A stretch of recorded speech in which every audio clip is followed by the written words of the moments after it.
A gente tem hoje mais de 7 mil criptomoedas listadas das mais diversas corretoras no mundo inteiro. E a pergunta que se faz hoje é, principalmente em relação ao Bitcoin, que é a maior das criptomoedas, se pode ser considerado esse ativo uma reserva de valor. A reserva de valor seria aquele local onde os investidores colocam os seus ativos, os seus valores, para efeito de proteção. E aí a pergunta que eu faço, poderemos algum dia considerar o Bitcoin uma reserva de valor? Vamos aí para a notícia número 1, já dando um spoiler da minha conclusão final. Investidores estão tirando dinheiro de Bitcoin para comprar ouro, aponta a análise. Isso dia 20 de maio deste ano, tá? Então, primeira coisa que eu quero que vocês comecem a refletir e serem críticos sobre isso. E a segunda é desse doidão aí, o Dr. Catástrofe, falando que o Bitcoin nunca será ouro, como reserva de valor, tá? Então agora a seguir, vocês vão ver a minha impressão sobre tudo isso. Vamos lá. Sobre os dois ativos, ouro de um lado, Bitcoin de outro, quero levantar aqui dois aspectos com os quais eu fundamento a minha opinião em relação à reserva de valor. Primeiro, aspecto histórico de ouro e Bitcoin, começando pelo Bitcoin. O Bitcoin, a questão histórica dele é muito recente, né? A gente ouve falar de Bitcoin há pouco tempo e a criação dele também é muito recente.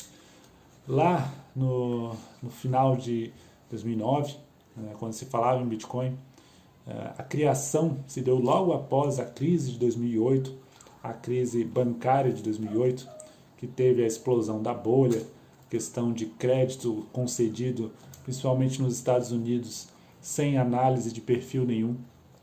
Então, chegou um momento que as pessoas não conseguiram pagar suas dívidas dos créditos que eram emitidos, e aí estourou-se a bolha. E, nossa, foi uma das maiores crises recentes.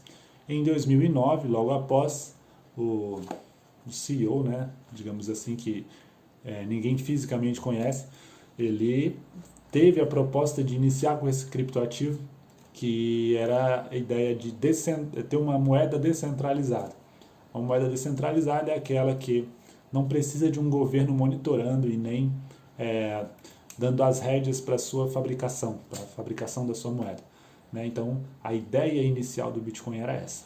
Então, assim, muito recente. E se ouve falar muito da questão o Bitcoin é uma reserva de valor já nova, é o novo ouro digital. É isso que se fala, né, em pouco tempo. Beleza, esse é o primeiro aspecto em relação ao Bitcoin. Vamos para o ouro. O ouro é um ativo histórico.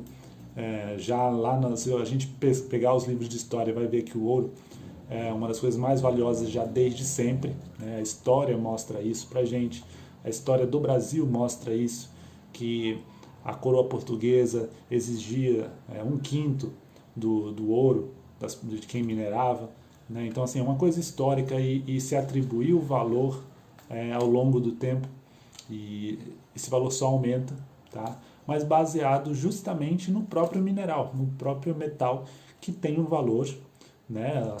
O ouro físico tem um valor. E logicamente hoje nós temos os derivativos, contratos futuros, né? Contratos que se fazem levando em conta os possíveis valores do ouro lá para frente, tudo isso, né? Mas historicamente é super antiga a negociação desse metal. E especialmente em 1944 houve o acordo de Bretton Woods, que ali se estabeleceu o padrão ouro. Então, naquela oportunidade, o ouro ele virou, digamos assim, o que o dólar hoje faz o papel, né? O papel de moeda fiduciária, aquela moeda em que se acredita ser o padrão. Então, lá em 1944, vários países assinaram um acordo que o ouro seria aí o ativo global, né? Então, inclusive, o dólar era conversível em ouro naquela época. E a partir dali os bancos, né, começaram a emitir moeda com lastro em ouro. Então, você tem uma determinada quantia em ouro, você pode emitir metal. Se você não tem, você já não pode, né? Então isso ficou.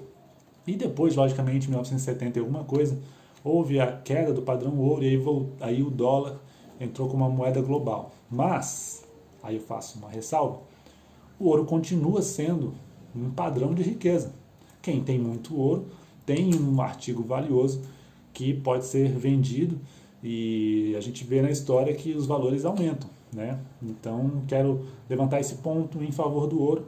E o Bitcoin, se a gente for olhar também valores, nesse curto espaço de tempo houve valorização dos seus valores, tá? Então, aspecto histórico está montado destes dois ativos. Agora vamos para a parte que eu mais queria falar nesse vídeo. História é sempre bom saber, mas a característica do que vem acontecendo hoje é o principal fator determinante para a minha conclusão final. Vamos lá. Bitcoin de um lado, ouro do outro. Vamos lá começar com o ouro. O ouro, se a gente for ver, tá, os movimentos do ouro, a gente vê lá, quando ele faz uns 10% de subida ou descida em relação ao preço inicial, ao preço do dia, é muita coisa, tá? Exemplo, o ouro começou com $1.700 a onça, Troy, o valor, né? E ela vai para 1.870, que seria aí 10%, cara, é muita coisa. É muito ponto percorrido, certo? Já no Bitcoin, a gente vê isso com uma facilidade incrível. Essas mudanças de percentuais de aumento e decréscimo, uma facilidade muito grande. E por que isso? Porque o volume de negociações de um e do outro é muito diferente. Hoje, as pessoas negociando o Bitcoin, o volume de negociação é enorme, é absurdo. Tá? Mas não é só a questão do volume. Eu quero falar do que tem por trás disso. Tá? A gente viu essa semana que alguns influenciadores, como o dono da Tesla, que todo mundo fala dele, o Elon Musk e tal, se posicionou dizendo que as empresas Tesla não vão mais aceitar bitcoins para compra dos seus carros, dos carros elétricos. Isso por si só já derrubou o preço do Bitcoin a percentuais absurdos, né? Ou seja, o que ele valia num dia não vale para o dia imediatamente seguinte, porque alguém fez um comentário negativo. Vê se vocês pescam a lógica que eu quero falar. Depois, aí acho que foi na quarta-feira ou quinta-feira, a China trouxe uma notícia antiga, que é uma notícia que eles estavam proibindo as instituições financeiras de fazer negociação com criptoativos e queriam regulamentar e enrijecer ainda mais as questões de criptoativos, incluindo aí, claro, eles sempre falam do Bitcoin, mas isso se estende aos outros ativos. E essa notícia antiga, que praticamente se repetiu, foi o suficiente para derrubar demais 30%, 35%, 40% durante o dia o preço do Bitcoin e das outras altcoins, as moedas que, na verdade, acabam acompanhando o movimento do principal, do Bitcoin. Então, cara, vamos pensar. Como, aí já meio que já dando o spoiler da minha opinião. Como pode a gente pensar que um ativo pode ser considerado reserva de valor quando qualquer movimento, comentário altamente especulatório influencia drasticamente no valor daquele ativo? Como que a gente pode considerar isso uma reserva de valor se não tem segurança financeira do valor?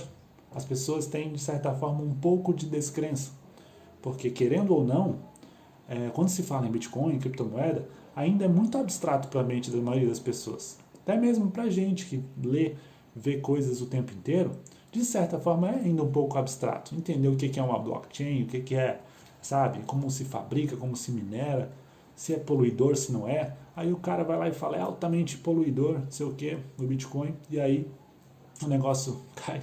A China fala que vai... A China é um país só do mundo, fala que vai regular de forma drástica, não sei o que, cai esse absurdo.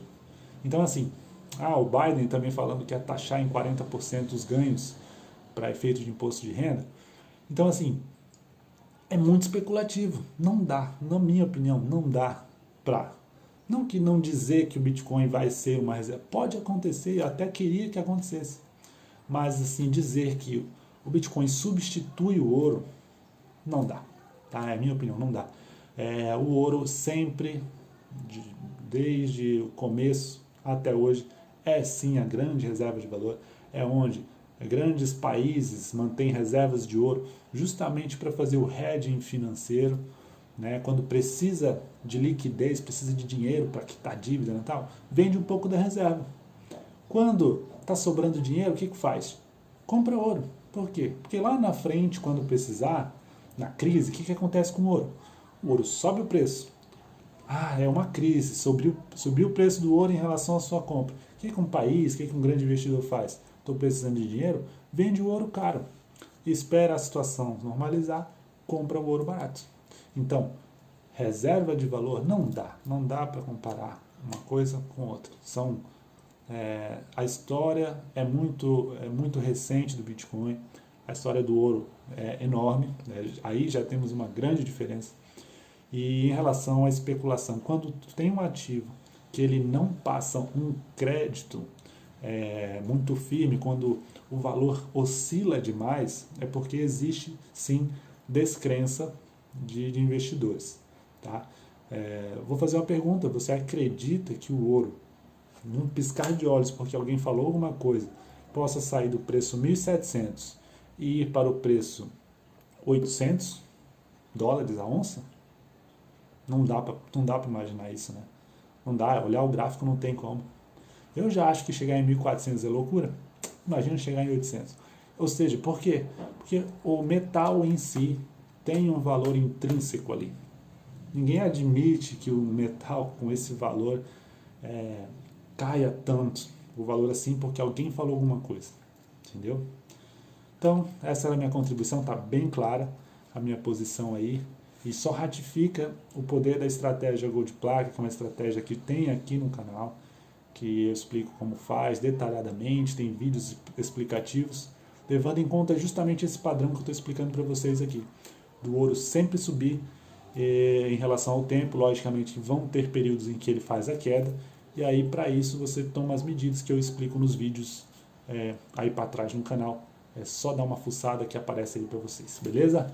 Então essa era a minha contribuição de hoje e até a próxima.